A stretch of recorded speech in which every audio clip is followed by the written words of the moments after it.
नमस्कार दोस्तों, मेरा नाम है विमल सिंह बालाजी। स्टडी अड्डा में आप सभी का स्वागत है। एडुटेरिया के अंतर्गत आपको बताया था स्टार्टिंग में मैंने कि 14 मॉडल पेपर दे रखे हैं जो कि आपका पेपर 2 के हैं, परंतु एक उसमें लास्ट वाला सेट दे रखा था जो कि आपका पेपर 1 का था, जिसमें हिंदी और इंग्लिश आनी है, जो कि अर्हता परीक्षा है, जिसमें आपको 30% नंबर लाना है पासिंग के लिए और इसमें कोई नेगेटिव मार्किंग नहीं होगी।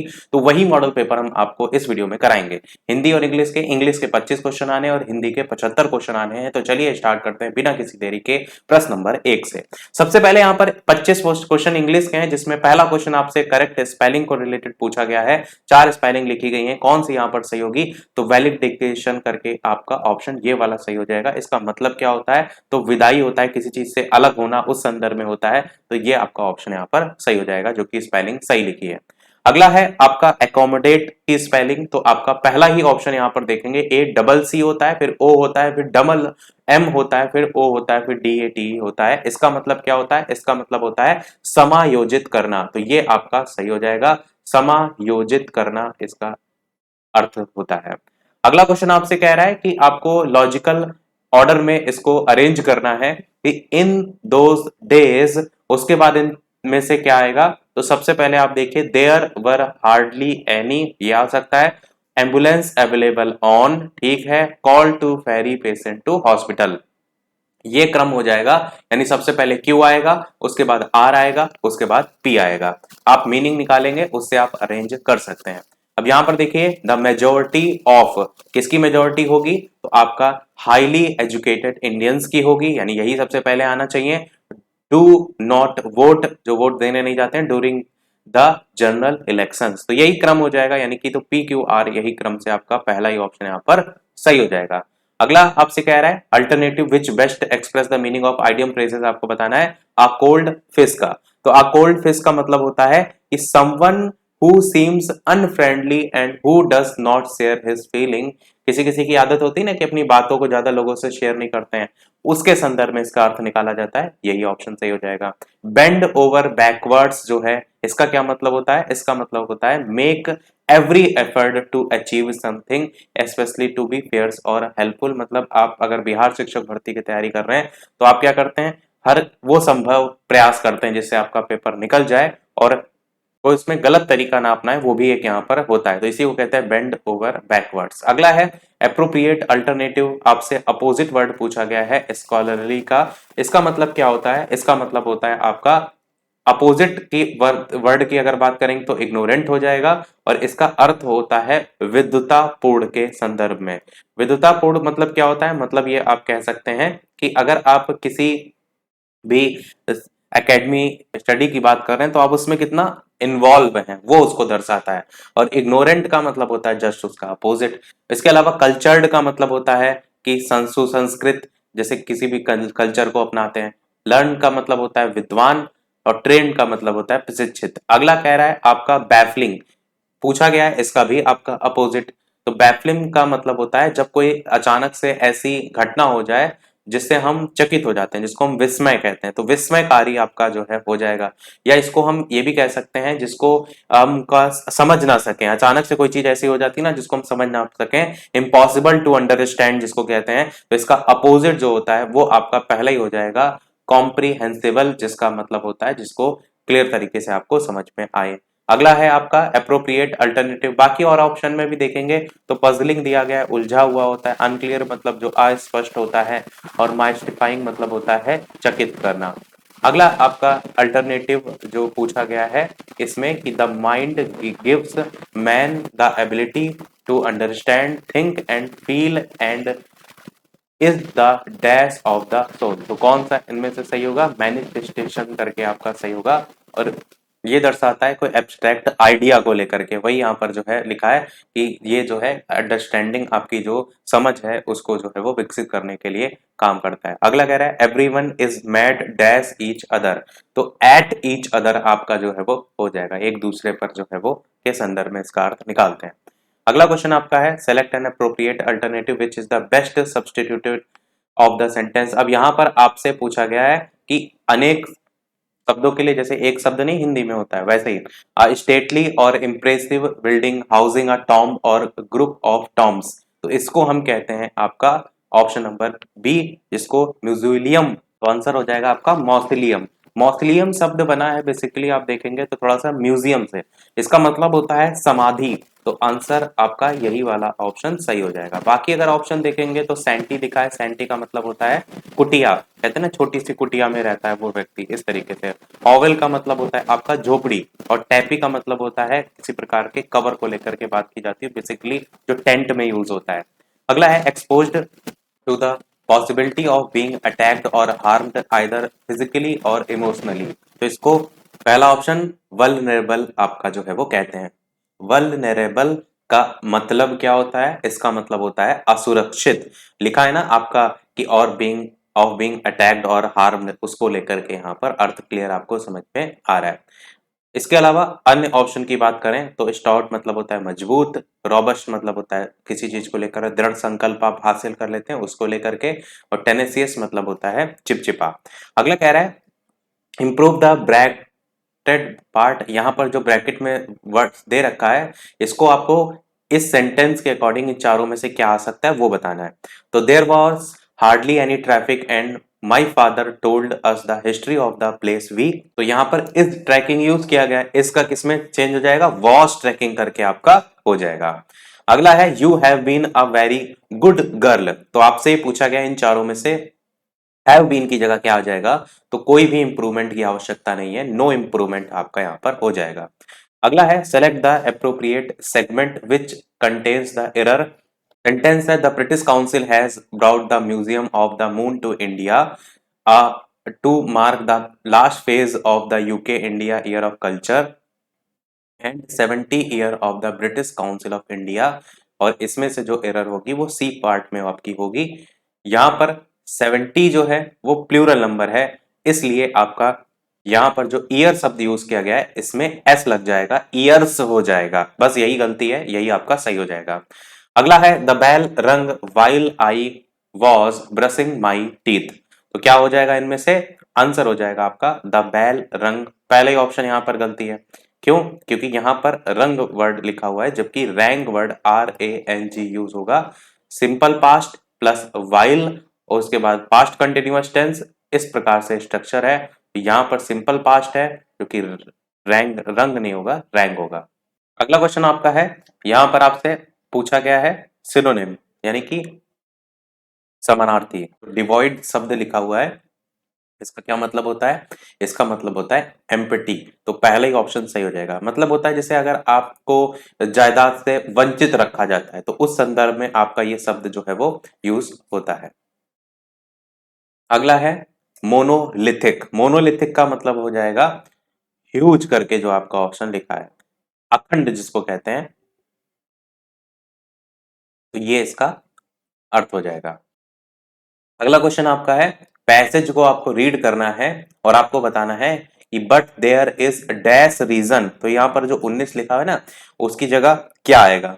तो यहाँ पर नन, नो, नॉर और नाइदर दिया हुआ है, तो but there is no reason हो जाएगा, तो इसका तो आपका नो हो जाएगा। क्लियर है? आगे आपसे क्या पूछ, आगे ऑप्शन देखिए क्या है, क्रिएटिव है, क्रिएट है, क्रिएटिविटी और क्रिएशन है। तो यहाँ आगे पढ़ते हैं, but there is no reason to worry that the next Shakespeare और Valmiki is being suppressed by social media. और 20 आ जाएगा creativity. Creativity is also crowd source even though we just can't see the forest for the trees when so many postings. तो यहाँ पर आ जाएगा creativity. आगे ऑप्शन क्या है, फॉर एंड नॉर नाइदर। तो आगे आपका है I mean trees seem to take birth dash die every minute. तो डैश की जगह होगा birth and die every minute, तो एंड आपका शब्द यहाँ पर आ जाएगा। आगे देखिए, I am certain that some great creative personalities will emerge in art. उसके बाद यहाँ आ जाएगा music and literature. Music option में देखिए दे रखा है, तो ये आपका म्यूजिक हो जाएगा। From social media, instant stars are born via viral posting but self selection। आगे ऑप्शन है since until whether में, इसमें भी देख लेते हैं क्या चीज है। यहाँ पर instant stars are born via viral posting but self selection, यहाँ पर आ जाएगा may be the best filter to extract the superstars of the करके, तो सही होगा यहाँ पर मे आपका जो है वो हो जाएगा। 24 प्रश्न है आपका, change the following sentence into indirect speech. Is it snowing she asked. तो यहाँ पर सी आस्क्ड, तो ये हो जाएगा सबसे पहले। यहाँ पर देख रहे हैं क्वेश्चन मार्क लगा हुआ है, इसलिए आपका ये सेंटेंस इफ से जुड़ेगा, यही एक ऑप्शन है।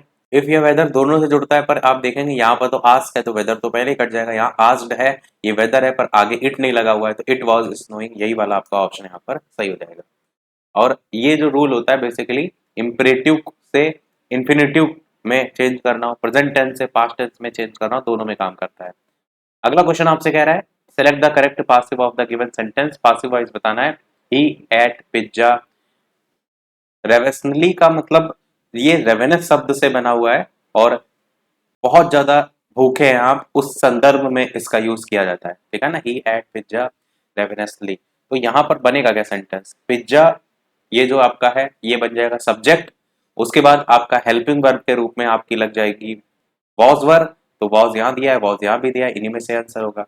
एट जो है ये ईटन बन जाएगा, क्योंकि आपका जो स्ट्रक्चर रहता है सेंटेंस का, वो सबसे पहले ऑब्जेक्ट जो होगा वो सब्जेक्ट बन जाता है, उसके बाद आपका हेल्पिंग वर्ब वॉज या वर लग जाएगी, उसके बाद आपका लग जाएगा प्लस ऑब्जेक्ट, नहीं ऑब्जेक्ट तो बाद में आएगा, पहले वर्ब की थर्ड फॉर्म आएगी, उसके बाद आपका लग जाएगा बाई, और फिर आपका जो सब्जेक्ट है, जो ऑब्जेक्ट होता है वो सब्जेक्ट के रूप में बन जाता है। तो यहाँ ऑब्जेक्ट जो सब्जेक्ट पिज्जा था उसको हमने बना दिया, ऑब्जेक्ट को सब्जेक्ट बना दिया, फिर हेल्पिंग वर्ब के रूप में वॉज यूज कर लिया, फिर एट के वर्ब की थर्ड फॉर्म ईटन हो जाएगी, उसके बाद आपका बाई और उसके बाद हिम, यही वाला आपका ऑप्शन सही हो जाएगा। अब यहाँ से हिंदी के प्रश्न स्टार्ट हो रहे हैं, जो कि आपको 75 प्रश्न देखने को मिलेंगे। तृष्णा का विलोम शब्द क्या होता है, तृष्णा का विलोम शब्द होता है वी तृष्णा। इसके अलावा तृप्ति का विलोम जो होता है वो तृषा होता है, और लोभ का जो विलोम होता है वो आपका त्याग होता है, और तृष्णा का आपका तो वी तृष्णा दिया ही हुआ है ऑप्शन में। अगला क्वेश्चन कह रहा है कुल और कुल शब्द युग्म के सही अर्थ का भेद आपको पहचानना है। कुल मतलब होता है आपका वंश, और कुल मतलब होता है आपका किनारा, तो यही वाला आपका ऑप्शन सही हो जाएगा। और ऑप्शन में ऐसा कुछ है भी नहीं जो आपको कंफ्यूज करे।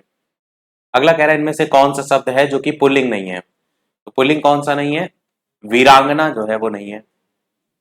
क्यों, क्योंकि पुल्लिंग रूप जो होता है वो वीर होता है, और इसका जो स्त्रीलिंग रूप होता है वो वीरांगना होता है, तो इसी से ही बना हुआ है, इससे भी आपको समझ में आ रहा है। बाकी अगर सभी पेड़ों की बात करते हैं तो उनके नाम पुल्लिंग होते हैं, अनाजों की बात करते हैं तो उनके नाम सब पुल्लिंग होते हैं। बाजरा लिखा है ना, गेहूं चावल बाजरा चना मटर अनाज।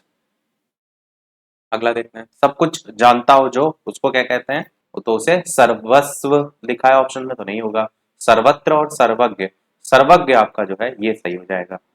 अगला कह रहा है इनमें से कौन सा शब्द भाववाचक संज्ञा नहीं है, नहीं पूछा गया भाववाचक संज्ञा कौन सी नहीं है, तो सोना आपकी भाववाचक संज्ञा नहीं है, क्यों, सोना तो द्रव्यवाचक संज्ञा है। अगला, वह मेरा भाई है जो कमरे में बैठा है, इसमें कौन सा वाक्य है, तो कौन सा है आपका, ये मिश्र वाक्य है आपका ऑप्शन नंबर सी। आपको कैसे पहचाना, यहां पर लगा हुआ है कॉमा और लगा है जो है, जो की है, जितना उतना है, ये सब पहचान दर्शाते हैं मिश्रित वाक्य को। स्वर संधि कितने प्रकार की होती हैं, तो स्वर संधि 3 प्रकार की होती हैं। कौन कौन सी, अरे स्वर संधि पूछा है ना, तो स्वर संधि तो 5 प्रकार की होती हैं। जो मेन संधियों के टाइप होते हैं वो 3 प्रकार के होते हैं, जिसमें स्वर संधि आती है, जिसमें व्यंजन संधि आती है, और जिसमें विसर्ग संधि आती है। ये है संधियों के प्रकार। पर इनमें भी जो स्वर संधि होते हैं इसके 5 टाइप होते हैं, और कौन कौन से होते हैं, तो आपका दीर्घ संधि होती है, आपका गुण संधि होती है, आपका वृद्धि संधि होती है, आपका यण संधि होती है, और लास्ट जो संधि हो जाएगी वो आपकी अयादि संधि हो जाएगी। तो स्वर से स्वरों का जो विकार होता है मेल से जो बनता है वो स्वर संधि होती है। गुरु गोविंद दो खड़े काके लागो पाए होता है, बलिहारी गुरु आपने गोविंद दियो बताए। अगला है सही विकल्प चुनिए जो शुद्ध वाक्य है, मैंने गुरु जी का दर्शन किया, को दर्शन, को या के, मैंने गुरु जी के दर्शन किया होता है ना, ये आपका ऑप्शन सही हो जाएगा। माथे पर बल पड़ना मुहावरे का क्या अर्थ होता है, तो होता है कि असंतोष किसी प्रकार का प्रकट हो, ये सही हो जाएगा माथे पर बल पड़ना। लड़के को बुलाओ का सामान्य बहुवचन क्या होगा, सभी लड़के को बुलाओ, लड़कों को बुलाओ, लड़का को बुलाओ, या लड़के को बुलाओ, कौन सा सही होगा, बी वाला होगा, लड़कों को बुलाओ। धावक तेज गति से दौड़ते हैं, इसमें तेज गति क्रिया विशेषण का कौन सा भेद है? तो रीतिवाचक है, जिन शब्दों के द्वारा क्रिया के संपन्न होने की रीति का बोध होता है रीतिवाचक में आते हैं। जैसे जल्दी जल्दी, धीरे धीरे, तेज गति, अचानक, ये सब इसमें आते हैं। शुद्ध वर्तनी बतानी है, इनमें से कौन सा शब्द है? तो यहाँ पर आपका ज्योत्सना जो लिखा है ये सही लिखा है। देखिए आधी ता है, उसके बाद भी आधी सा है। नूपुर जो लिखा है, ना में छोटे ऊ की मात्रा नहीं होती, ना में बड़े ऊ की मात्रा होती है, और पा में छोटे ऊ की मात्रा होती है। मानवीय करण आप देखेंगे तो मानवीय करण में मानवीकरण होता है, या नहीं होता है, ये या हट जाता तो आपका ये सही हो जाता। प्रदर्शनी में अगर आप देखेंगे तो दा तक तो सही है, यहां पर सा में छोटी की मात्रा लगी, बस यही गलत है, क्योंकि प्रदर्शनी में छोटी की मात्रा नहीं लगती है, इस प्रकार से ये लिखा जाता है। आविर्भाव का विलोम पर्यायवाची पूछा गया है, तो आविर्भाव का पर्यायवाची हो जाएगा किसी चीज का उद्भव होता है जो उसके संदर्भ में होता है। उत्पत्ति अगर आपसे कहें, जन्म कहें, सूत्रपात कहें, प्रारंभ कहें, तो वो सब इसके पर्यायवाची होते हैं। अगला क्वेश्चन आपका है धनहीन में कौन सा समास है? तो धन से हीन आपका कौन सा समास? तत्पुरुष समास हो जाएगा। कौन सी विभक्ति? तो पंचमी विभक्ति हो जाएगी, तत्पुरुष समास के अंतर्गत पंचमी विभक्ति हो जाएगी। जैसे दयाहीन होता है ना, तो दया से हीन, अन्नहीन मतलब अन्न से हीन। इनमें से कौन सा वाक्य अशुद्ध है? प्याज तीखा होता है, आप इतनी देर में क्यों आए? प्रत्येक श्रमिक को 2 रुपए मिले, इस बात का स्पष्टीकरण करना आवश्यक है, ये गलत है। स्पष्टीकरण के साथ करना शब्द की कोई आवश्यकता ही नहीं है, इस बात का स्पष्टीकरण आवश्यक है, यही आपका सही हो जाएगा। अगला कह रहा है राम की गाय बहुत काली है, तो यहां पर पूछ रहा है काला शब्द क्या है? विशेषता जो बताया वो विशेषण हो जाता है, तो यही सही हो जाएगा। अगला क्वेश्चन कह रहा है बच्चा अखबार पढ़ रहा है, इसमें किस प्रकार का वाक्य है? तो किस प्रकार का है? सकर्मक आपका हो जाएगा। सकर्मक क्रिया क्या होता है? जिस क्रिया के साथ कर्म आपको दिखाई दे वो आपका सकर्मक क्रिया। बाकी क्या किसको से भी पहचानना बताया उससे भी पहचान सकते हैं। सदैव शब्द में कौन सी संधि होगी? तो वृद्धि संधि आपका हो जाएगा। वृद्धि संधि में अलग अलग करेंगे सदैव को, तो सदा अलग हो जाएगा और एव अलग हो जाएगा, और ये वृद्धि संधि में आप देखते भी हैं दो मात्राएं देखने को मिलती हैं जब भी, तो ये पहचान को भी दर्शाता है। जैसे तथैव लिखा है तो वृद्धि संधि है, मतैक लिखा है तो वृद्धि संधि है। अगला अधिकृत शब्द का विलोम क्या होगा? तो अनाधिकृत हो जाएगा, पहला ही ऑप्शन। यहाँ अनधिकृत है, ये अनाधिकृत, तो ये नहीं होगा, ये होगा अनधिकृत होता है, आ की मात्रा नहीं लगती, ध्यान रखिएगा। अनधिकृत जो है इस प्रकार से आपका ये होता है, इसका सही विलोम। बाकी अगला क्वेश्चन देखते हैं अंबुज अंबुधि शब्द का सही युग्म यहाँ पर क्या होगा? तो कमल और सागर, पहला ही ऑप्शन यहाँ पर सही होगा, क्योंकि जो अंबुज होता है उसका मतलब होता है कमल, और जो अंबुधि होता है उसका मतलब होता है सागर, तो ये आपको याद रखना है। अगला क्वेश्चन आपसे कह रहा है कि जो एक स्थान पर टिक कर नहीं रहता है उसके लिए क्या होता है? तो उसको हम अडिग कहते हैं, बी वाला ऑप्शन यहाँ पर। वैसे अडिग के साथ साथ ऑप्शन में यायावर भी तो दिया है, तो ऑप्शन यायावर होगा। जो जानने को लेकर के उत्सुक होता है उसको कहते हैं जिज्ञासु। और जो अडिग यहाँ पर लगाया था इसका तो मतलब ये होता है कि जो अपनी बात पर डटे रहे, यहाँ पर तो कह रहे हैं नहीं रहता ना, तो नहीं वाला तो ये हो जाएगा। अडिग मतलब होता है जो अपनी बात पर डटे रहे। इनमें से वर्तनी की दृष्टि से कौन सा शब्द आपसे पूछा गया है शुद्ध है? तो आनुषंगिक किस प्रकार से लिखते हैं, ये वाला आपका सही लिखा हुआ है, आनुषंगिक। ठीक है, क्लियर है, चलिए। शशांक शब्द का पर्यायवाची क्या होगा? तो इनमें से शशांक शब्द का पर्यायवाची हो जाएगा चंद्रमा, ये वाला सही हो जाएगा। और कारक के कितने भेद आपके जो है वो होते हैं? तो कारक के टोटल 8 भेद होते हैं। कौन कौन से? इसके साथ ही साथ वीडियो 50 क्वेश्चन आधे हो चुके हैं, जो भी वीडियो से जुड़े हैं नए लाइक और शेयर जरूर करते रहिएगा ताकि और लोग भी जुड़ते रहें। तो देखिए कारक के 8 भेद की बात करते हैं, तो आपका कर्ता कारक, कर्म कारक, करण कारक, संप्रदान कारक, अपदान कारक, अधिकरण कारक, संबंध कारक और संबोधन कारक। तो ये 8 टाइप होते हैं, इसमें अलग अलग विभक्ति भी आप देखते हैं, इस प्रकार से आप याद रख सकते हैं। अब यहाँ से आपको एक गद्यांश देखने को मिलेगा 51 से लेकर 55 तक, जिसमें मापना को लेकर के बताया गया है कि मापना सभ्य इंसान की पुरानी फितरत का हिस्सा रहा है। दुनिया भर के जो सभ्य समाज है उन्होंने अपने अपने ढंग से समय को, दूरी को, गति को, आकार को, क्षेत्रफल को नापने के पैमाने विकसित किए हैं, और उसी को लेकर के आगे तक बताया गया है। तो हम पूरा पढ़ के ना डायरेक्ट क्वेश्चन देखते हैं कि सभ्य जो इंसान है उसकी पुरानी फितरत का हिस्सा क्या रहा है, तो वो है मापना। उसके बाद मानव शरीर के तापमान के संदर्भ में सही कथन कौन सा है? तो बड़ों के मुकाबले बच्चों को थोड़ा सा ज्यादा होता है। पहला ही ऑप्शन यहाँ पर जो है वो सही हो जाएगा। नहीं, हाँ, यही ऑप्शन ऊपर पैराग्राफ में दिया गया है। सामाजिक और शारीरिक प्रक्रियाओं के पैमाने से दिक्कत कब आती है? तो ये दिक्कत आपकी आती है जब हम इसे जड़ मानक मान लेते हैं, यानी सी वाला ऑप्शन यहाँ पर जो है वो सही हो जाएगा। सी नहीं, बी वाला ऑप्शन, जड़ मानक मान लेते हैं।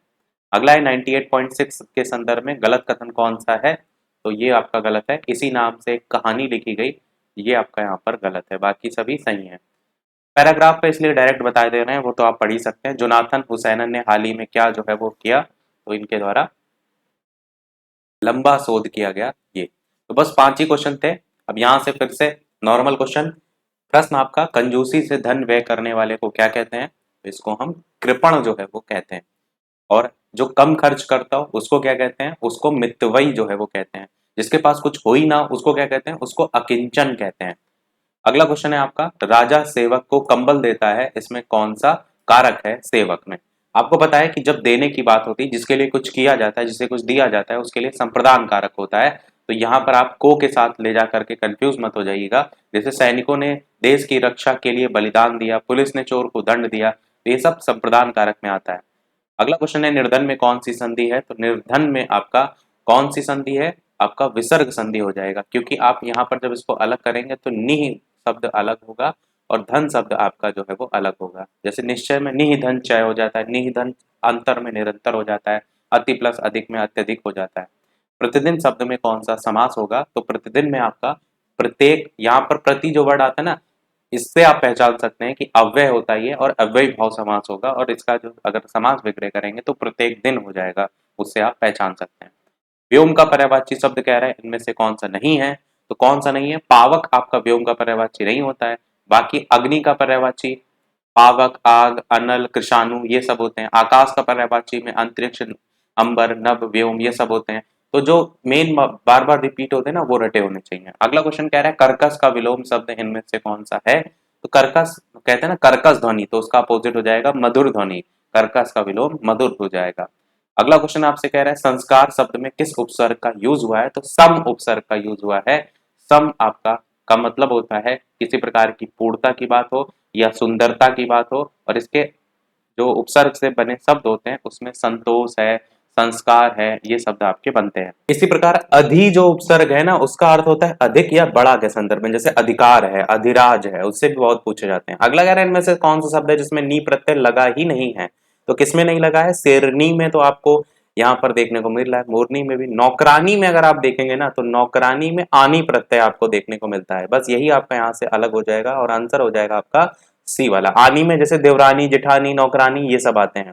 सरल वाक्य में बदलिए, जो विद्यार्थी साहसी होते हैं ना, वे उन्नति करते हैं। तो आपका आंसर साहसी विद्यार्थी उन्नति करते हैं, ये वाला आपका ऑप्शन यहाँ पर सही हो जाएगा। क्रिया विशेषण के भेद आपको बताना है कि दिन जल्दी जल्दी ढल रहा है, जल्दी जल्दी यहाँ पर क्या है? तो मैंने बताया था अभी ऊपर एक क्वेश्चन आया था, रीतिवाचक विशेषण है। रीतिवाचक क्रिया विशेषण है, क्योंकि जिन शब्दों के साथ क्रिया के संपन्न होने का बोध होता है ना, वो आते हैं। जैसे अचानक है, सहसा है, धीरे धीरे है, जल्दी जल्दी है। अगला क्वेश्चन कह रहे हैं, इनमें से कौन सा शब्द है जो कि दोनों वचनों में समान रहता है? तो आपको पता है कि जो सरसों होता है ये आपका दोनों वचनों में समान रहता है, चाहे वो एक वचन हो चाहे वो बहुवचन हो, दोनों में सरसों का सरसों ही रहता है। अगला कह रहे हैं, इनमें से कौन सा है विकल्प है जिसमें सभी शब्द ऐसे हैं जो कि भाववाचक संज्ञा है? तो कौन सा इनमें से हो जाएगा?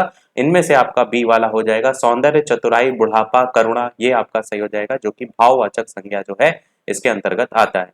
अगला क्वेश्चन आपसे कह रहा है, इनमें से कौन सा शब्द है जो कि पुल्लिंग शब्द है? पुल्लिंग शब्द कौन सा है? तो पुल्लिंग शब्द इनमें से आपका हो जाएगा रीति शब्द। रीति आपका पुल्लिंग, वैसे रीति नहीं, कष्ट होना चाहिए। कष्ट आपका जो है पुल्लिंग शब्द होता है। जैसे पानी आपका पुल्लिंग होता है, स्त्रीलिंग में नदी हो जाता है। ऐसे पाप आपका अगर पुल्लिंग है तो माप आपका स्त्रीलिंग हो जाता है। ऐसे भी परिवर्तन भी होते हैं। कष्ट यहाँ पर सही होगा। अगला कह रहा है, खिसियानी बिल्ली खंबा नोचे, कौन सा यहाँ पर मुहावरे का अर्थ होगा? तो आंसर हो जाएगा, अपने ही शर्म छिपाने के लिए झुझला जाते हैं ना, उसको कहते हैं। कौन सा शब्द वर्तनी की दृष्टि से आपका शुद्ध है? तो कौन सा शुद्ध है? यहाँ पर व्यावहारिक जो लिखा हुआ है, आ की मात्रा लगी हुई ना, यही लगती है, इसी प्रकार से लिखा जाता है। जैसे प्रशंसा आप देखेंगे तो ये वाली शा नहीं लगती है, ये वाली सा लगती है, बस यहाँ पर ये गलती है। विरहणी में देखेंगे तो रा के बाद हा जो आ रही है, हा में छोटी की भी मात्रा लगती है, यानी छोटी ही करके होना चाहिए था यहाँ पर। तत्कालिक लिखा है, यहाँ पर ता नहीं होता है, ता में आ की मात्रा भी लगती है, तात्कालिक होता है। क्रिया विशेषण के भेद आपको बताने हैं, तो यहाँ पर पूछा गया है धीरे बच्चे धीरे धीरे चल रहे हैं, धीरे धीरे में ये देख चुके हैं हम, रीतिवाचक विशेषण, आंसर हो जाएगा आपका बी वाला। संयुक्त वाक्य में बदलना है कि सूर्य के छिपने पर अंधेरा छा गया, आपसे पूछा गया है कि यहाँ पर कौन सा आपका संयुक्त वाक्य जो है वो आपका होगा। तो यहाँ पर अगर आप देखिए तो सूर्य के छिपने पर यानी सूर्य छिप गया और अंधेरा छा गया, पहले ही सही हो जाएगा, क्योंकि संयुक्त वाक्य में दो अलग अलग वाक्य होते हैं जो तथा, एवं, या, अथवा, और, परंतु, लेकिन, किंतु इन सब से जुड़े होते हैं। संज्ञा के भेद आपको बताने हैं, तो यहाँ पर आपका हमें भारतीय सेना पर गर्व है, सेना में पूछा गया है, सेना में आपका समूहवाचक संज्ञा होता है, यही आपका ऑप्शन सही हो जाएगा। वचन की दृष्टि से कौन सा जोड़ा कह रहे हैं यहाँ पर गलत है, तो कौन सा सही नहीं है। अगर आप पहले ऑप्शन में देखेंगे लता का लता है तो सही है, घोड़ा घोड़े सही है, किताब किताबें, सखी का सखियों लिखा हुआ है, सखी का सखियां होता है, बस यही आपका यहाँ पर गलत है। तो क्या होना चाहिए था यहाँ पर, सखिया होना चाहिए था। नारी का नारियां जैसे होता है। अगला है, इनमें से सकर्मक क्रिया का वाक्य आपसे पूछा गया है, मंदाकिनी सोती है, बालिका निबंध लिख रही है, क्या लिख रही है, किसको लिख रही है, निबंध को लिख रही है, दोनों से आंसर मिल जाएगा, यही सही हो जाएगा सकर्मक क्रिया का उदाहरण। अगला कह रहा है अत्यधिक का शुद्ध जो संधि विच्छेद होता है वो क्या होता है, तो अति प्लस अधिक होता है, बी वाला ऑप्शन यहाँ पर जो है वो सही हो जाएगा। गुरुदेव शब्द में कौन सा समास है, तो गुरुदेव में अगर आप देखेंगे तो कर्मधारय समास होगा, क्योंकि जिस समस्त पद का उत्तर पद प्रधान होता है और पूर्व पद और उत्तर पद में उपमान उपमेय या विशेषण विशेष का संबंध होता है, वो यहाँ पर देखने को मिलता है। इसके अलावा आप देख रहे हैं कि जो है जो के समान भी अगर देखने को मिलता है, वो भी कर्मधारय समास जो है उसको दर्शाता है। जैसे आप कहें कि चरण कमल, तो कमल के समान चरण, तो वो सब इसी में ही आता है। अगला क्वेश्चन कह रहा है निम्नलिखित विकल्पों में से किनारा शब्द का अनेकार्थी रूप इनमें से कौन सा नहीं है, तो जो घेरा आप देख रहे हैं ना, ये इसमें जो है वो नहीं आएगा किनारा शब्द के अनेकार्थी रूप में। निषिद्ध के लिए सही विलोम शब्द कौन सा होगा, तो विहित आप जो देख रहे हैं ये इसका विलोम शब्द जो है वो हो जाएगा। निषिद्ध का विलोम क्या होता है, विहित होता है। दिवस का विलोम क्या होता है, विभावरी होता है, पूछा जा चुका है। अगला क्वेश्चन देखते हैं इनमें से किस शब्द का वर्तनी शुद्ध है, तो कुमुदनी इनमें से कौन सा आपका जो है वो होगा, तो कुमुदनी में अगर आप देखेंगे तो छोटे की मात्रा दोनों में लगती है, पर दा में भी छोटी की मात्रा लगती है, जो कि बी ऑप्शन में दे रखा है। इस प्रकार से कुमुदनी लिखा जाता है। अब यहाँ पर फिर से एक गद्यांश आया है जिसमें सादर समय का आदर करना चाहिए, उसका सदुपयोग करना चाहिए, तो यही लिखा हुआ है। इसमें समय का सदुपयोग का मतलब क्या होता है, मतलब यही होता है कि आप उसे व्यर्थ ना करें। अगला है छात्रों के लिए समय का सदुपयोग किस लिए आवश्यक होता है, इसलिए आवश्यक होता है क्योंकि उसकी महत्ता समझते हैं, वो सफल होते हैं। बस ये दोनों आंसर ही थे गद्यांश पर आधारित। अच्छा, अगला है कि समय धन से अधिक महत्वपूर्ण क्यों है, क्योंकि धन वापस मिल जाएगा पर समय तो मिलेगा नहीं, पहले ही ऑप्शन में देखिए लिखा हुआ है, यही सही हो जाएगा। इनमें से कौन सा विकल्प है जो कि सजगता का पर्यायवाची आपसे कह रहा है, नहीं है, तो सजगता के पर्यायवाची में अगर आप देखेंगे तो प्रमाद जो है ये नहीं आता है, बाकी सभी आपके आ जाते हैं। सजग सतर्कता को कहते हैं ना, वही चीज। इस अनुच्छेद का सबसे उपयुक्त शीर्षक आपको बताना है। अच्छा, ऊपरी वाले अनुच्छेद को लेकर पूछा गया है, तो छात्र और जीवन को लेकर के बात की गई है, ऑप्शन यहाँ पर बी वाला सही होगा, छात्र जीवन और समय को भी बात की गई है। कौन सा शब्द ऐहिक शब्द का विलोम है, तो ऐहिक शब्द का विलोम पारलौकिक हो जाएगा, ये वाला आपका ऑप्शन सही हो जाएगा। जैसे इहलोक है उसका विलोम परलोक होता है, आविर्भाव का तिरोभाव होता है, सामूहिक का एकांगी होता है, नूतन का पुरातन होता है, ये गिने चुने हैं जो रिपीट होते रहते हैं। अगला कह रहा है इनमें से कौन सा लहर का पर्यायवाची आपका नहीं है, लहर का कौन सा पर्यायवाची नहीं है, दुकुल जो आप देख रहे हैं बी वाला ऑप्शन ये नहीं है। बाकी लहर के पर्यायवाची में तरंग है, वीची है, हिलोर है, उर्मी है, उर्मी यहाँ नहीं लिखा है, याद रखिएगा उर्मी भी पूछा जाता है, इसी का ही पर्यायवाची आता है। अगला क्वेश्चन कह रहा है खग जाने खग की भाषा, इसका मतलब होता है समान प्रवृत्ति वाले एक दूसरे को समझते हैं, सराहते हैं। तो अगर आप जो है वो घूमते फिरते हैं तो दूसरे वाले को भी आप घूमने फिरने वाला दोस्त ढूंढते हैं, उसी वाली बात यहाँ पर देखने को मिलती है। अगला है कि कौन सा शब्द है वर्तनी की दृष्टि से जो कि आपका अशुद्ध है। अब यहाँ पर देखेंगे तो आषाढ़ जो है ये गलत लिखा हुआ है, क्योंकि ये वाली शाह नहीं होती है, आपकी षटकोण वाली शाह यहाँ पर देखने को मिलती है, बस यही गलत था। बाकी यहाँ पर देख लीजिए और सभी क्या कह रहा था, कौन सा अशुद्ध है ना, बस यही गलत है, बाकी जो सही है उनको भी देख लीजिए। विरहणी पूछ लिया जाता है कई बार। अगला कह रहे हैं इनमें से किस वाक्य में आपका भविष्य काल है। अब यहाँ पर मैं पुस्तक पढ़ने वाला था, मैं आपका आभारी हूं, मैंने एक पेड़ काट लिया, मैं आपकी प्रतीक्षा करूंगा, करूंगा मतलब आगे टाइम की बात हो रही, भविष्य काल हो जाएगा। वह नौकर नहीं आया, इसमें कौन सा विशेषण है, सार्वनामिक, गुणवाचक या संख्या या परिमाण, सार्वनामिक हो जाएगा। जो सर्वनाम शब्द विशेषण की भांति यूज होते हैं सार्वनामिक विशेषण कहलाते हैं आपके। अगला है इनमें से कौन सा शब्द है जो कि उभयलिंगी है। अब डॉक्टर, विद्वान, गायक, अभिनेत्री में डॉक्टर आपका उभयलिंगी हो जाएगा, जो दोनों के लिए समान यूज होता है। जैसे अभिनेता होता है तो अभिनेत्री में बदल जाता है, गायक होता है गायिका में बदल जाता है, विद्वान होता है विदुषी में बदल जाता है, डॉक्टर का डॉक्टर ही रहता है। वधु का बहुवचन क्या होगा? वधुएं तो होगा, पर किस प्रकार से लिखा जाएगा? वधुओं होगा कि वधुएं होगा? तो वधुएं होगा, जो कि यहाँ पर लिखा हुआ है। धा में छोटे ऊ की मात्रा लगती है, इस चीज को ध्यान रखिएगा, क्योंकि ए और सी में बहुत से लोग कंफ्यूज होते हैं। हे राम तुम कहाँ हो वाक्य में कौन सा कारक है? तो हे राम में यहाँ लगा हुआ है संबोधन, यानी संबोधन कारक है, आपका सी वाला ऑप्शन हो जाएगा। अगला है कर्मधारय समास का उदाहरण आपको बताना है। कर्मधारय समास का उदाहरण क्या हो जाएगा?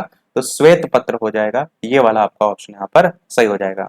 अगला कह रहा है भाषा किस धातु से बना हुआ है? तो भास धातु से बना है, ये आपका ऑप्शन यहाँ पर हो जाएगा। अगला है रहीमन पानी राखिए बिन पानी सब सून, पानी गए ना उबरे मोती मानुष चून, कौन सा अलंकार है? तो श्लेष अलंकार होता है। श्लेष शब्द जो है श्लिष धातु से बना होता है। इसका मतलब बेसिकली ये होता है कि एक शब्द का एक से ज्यादा अर्थ हो, तो यहाँ पर आपका ऑप्शन श्लेष हो जाएगा। यहाँ पर अर्थ कई बार बता भी चुके हैं। अगला है तत्सम तद्भव में कौन सा विकल्प ऐसा है जो कि आपका अशुद्ध है? तो अशुद्ध यहाँ पर है चक्षु और आंख वाला। चक्षु और आंख ये तत्सम तद्भव आपका गलत है। और अगर आंख की बात करें तो ये अक्षी का होता है। अक्षी जो होता है वो इसका तत्सम रूप होता है और तद्भव रूप इसका आंख होता है। बाकी आपके नृत्य का नाच होता है, श्रृंगार का श्रृंगार होता है, दधी का दही होता है। हिंदी में कुल कितने वर्ण होते हैं? इस प्रश्न को लास्ट में हम पूछेंगे, पर उससे पहले लास्ट क्वेश्चन ये है हमारा 100 नंबर कि कौन सा वर्ण का उच्चारण स्थान जो है वो दंत से नहीं होता है? तो दंत से उच्चारण में ता था द ध ना पूरा ता वर्ग आता है, तो आंसर यहाँ पर चा हो जाएगा, जो कि आपका दंत से उच्चारण में नहीं आता है। अब एक प्रश्न वीडियो को समाप्त करने से पहले आपसे भी, इसके अलावा जो भी चैनल पर नए हो वीडियो लाइक शेयर सब्सक्राइब अवश्य करते रहिएगा कि हिंदी में कुल कितने वर्ण होते हैं, 48 50 52 या 54। अपना आंसर वीडियो के मेन कमेंट में बताइएगा और 100 में से कितने प्रश्न आपके सही रहे अपना स्कोर भी अवश्य बताइएगा। तो आज के में इतना ही रखते हैं, मिलते हैं अगले वीडियो में, तब तक के लिए नमस्कार, जय हिंद।